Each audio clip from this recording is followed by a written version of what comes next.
అందరికీ నమస్కారం. నా పేరు ఆంజనేయులు నాయక్. ఆల్ ఇండియా బంజారా సేవా సంఘ్ జిల్లా అధ్యక్షుడిగా పనిచేస్తున్నాను. అదేవిధంగా నాగినేంచూరు తాండ సర్పంచ్గా కూడా పనిచేస్తున్నాను.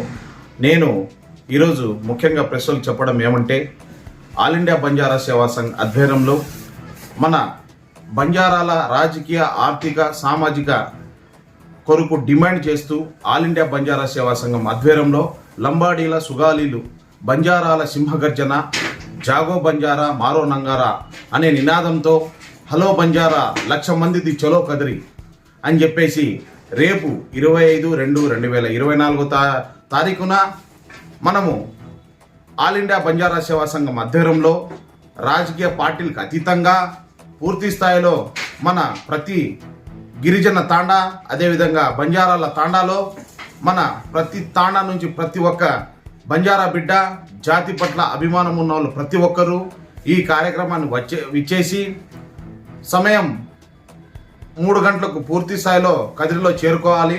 ప్రతి తాండాలోనూ బస్సులు, వెహికల్ అన్నీ పెట్టడం జరుగుతుంది. ఈ కార్యక్రమంలో చాలా వరకు జాతికి సంబంధించిన విషయాలు మాట్లాడుకోవాల్సి వస్తుంది. ఎందుకంటే చాలా జాతుల్లో సంఘాలు ఏర్పడి చాలా జాతుల్లో మన ఈరోజు అన్ని జాతుల్లో సంఘాలు ఉన్నాయి. ఆల్ ఇండియా బంజారా సేవా సంఘం అన్నది మన జాతి కోసమే పెట్టడం జరిగింది, అంతే తప్ప వేరే రాజకీయ పార్టీలకు అతీతంగా పూర్తి స్థాయిలో చేస్తున్నాము. జాతి పట్ల చిత్తశుద్ధి ఉన్న ప్రతి ఒక్క బంజారా బిడ్డ రేపు విచ్చేసి కదిరిలో జరగబోయే బంజారాల సింహగర్జనని విజయవంతం చేస్తారని ఈ సందర్భంగా తెలియజేస్తున్నాను. నా పేరు రమావత్ రంగనాథ్ నాయక్. ఆల్ ఇండియా బంజారా సేవా సంఘ్ శ్రీ సత్యసాయి జిల్లా ఉపాధ్యక్షులుగా పనిచేస్తున్నాను. ఇక్కడ విచ్చేస్తున్న పాత్రికా మిత్రులకు ముందుగా నమస్కారం తెలుపుకుంటున్నాను. అలాగే రాష్ట్ర నలుమూలలో ఉన్న బంజారా గిరిజన బిడ్డలకి నమస్కారం తెలియజేస్తున్నాం. విషయం ఏమిటంటే, దాదాపు 15-20 రోజుల నుంచి బంజారాల సింహగర్జన సభ నిర్వహించుటకు ప్రతి జిల్లా, మండల, గ్రామ స్థాయిలో ఆల్ ఇండియా బంజారా సేవా సంఘ్ యొక్క కమిటీల ద్వారా ప్రతి ఒక్క గిరిజన బిడ్డకు ఈ సమాచారం తెలియజేయడం విషయము ప్రతి ఒక్కరికి తెలిసినదే. ఈ సందర్భంగా నేను తెలియచేయడం ఏమనగా, ప్రతి ఒక్కరూ రేపు ఫిబ్రవరి 25వ తారీఖు నాడు కదిరిలో జరగబోయే బంజారాల సింహగర్జనను తప్పకుండా హాజరు అయి విజయవంతం చేయాలని కోరుకుంటున్నాను.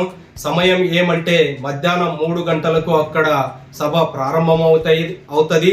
కాకపోతే ప్రతి ఒక్కరు కూడా మధ్యాహ్నం 1 గంటకు అక్కడ చేరుకునే విధంగా ప్రణాళిక సిద్ధం చేసుకొని అక్కడికి చేరుకోవాల్సిందిగా కోరుచున్నాను.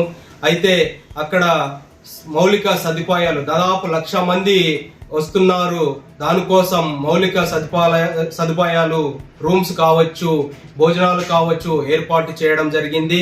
సభ ప్రారంభం కాగానే సభను ఉద్దేశించి మాట్లాడిన తర్వాత అలాగే సాంస్కృతిక కార్యక్రమాలు national folk singer doctor Bhikshu Nayak ద్వారా అక్కడ వారి బృందం ద్వారా జరపబడుతుంది. దీనికోసం నేను కోరుకోవడం ఏమనగా, రాష్ట్రంలో నలుమూలలో ఉన్న ప్రతి బంజారా బిడ్డ, ఉద్యోగులు, నిరుద్యోగులు, ఉపాధ్యాయులు, విద్యార్థినులు, కార్మికులు, పారిశ్రామిక వ్యక్తులు ప్రతి ఒక్కరూ హాజరై ఈ యొక్క బంజారాల సింహగర్జనను విజయవంతం చేసి మన బంజారాల జాతి యొక్క ఐక్యతను చాటాలని ఈ సందర్భంగా నేను కోరుకుంటున్నాను.